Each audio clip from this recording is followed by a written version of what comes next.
ABT TV manova olona, manova fiarahamonina, manova izao tontolo izao.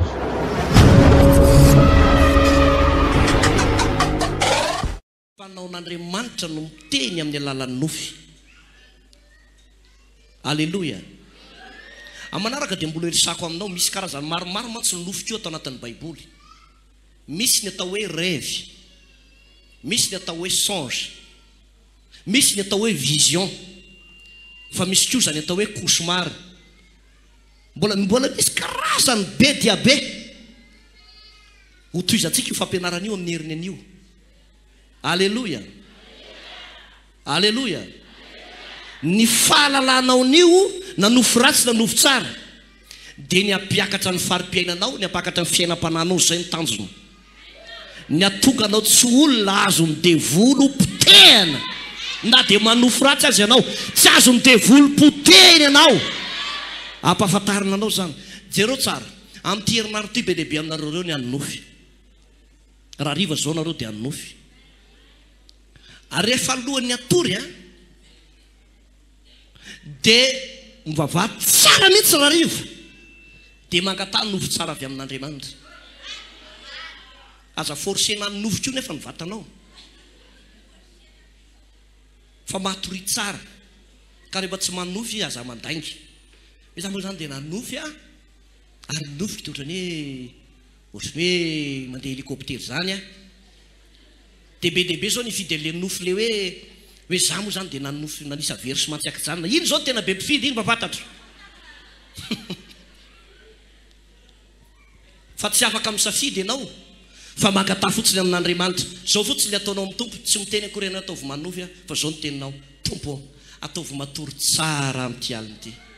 Tsy mitebotebo ny fanahiko, tsy mitebotebo, matory tsara.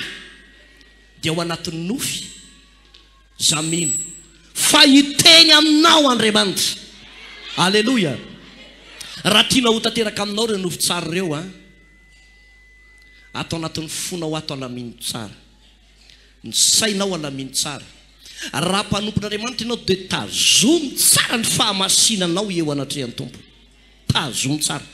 Aza miezaka ianao hatanteraka an'le nofy, fa mezaha naraka tsara ny sitrapon'Andriamanitra. I Josefa tsy niezaka hatanteraka ny nofiny hoe ahoana ny atonga leto ray aman-dreny Kristy reto rahalahy reto ekohaka amiko reo vina ihany ary reo ny ekohaka. Tsy nisy ezaka taminy na kely azy, fa niezaka fotsiny izy nanamasy tena teo anatrehan'ny tompo, dia tanteraka aminy le izy.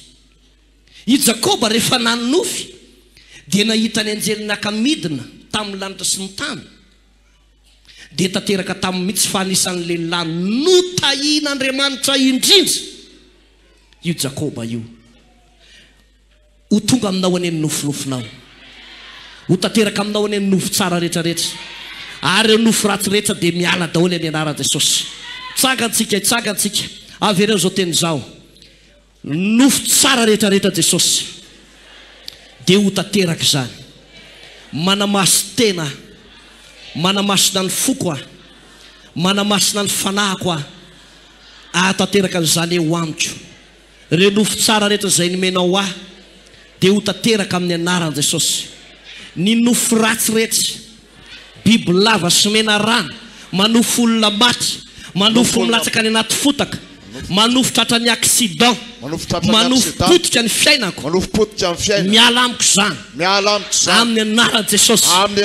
Nofy ratsy avy amin'ny devoly, avy amin'ny fanompo-tsampy, fifamatorana tamin'ny Satana, raha vako amin'ny anaran'i Jesosy, potehiko amin'ny anaran'i Jesosy, rava amin'ny anaran'i Jesosy, amin'ny anaran'i Jesosy, amin'ny anaran'i Jesosy. Tenere miala zany amin'ny anaran'i Jesosy. Tohizitsika ny vavaka, tohiz zany vavaka zany. ABT TV manova olona, manova fiarahamonina, manova izao tontolo izao.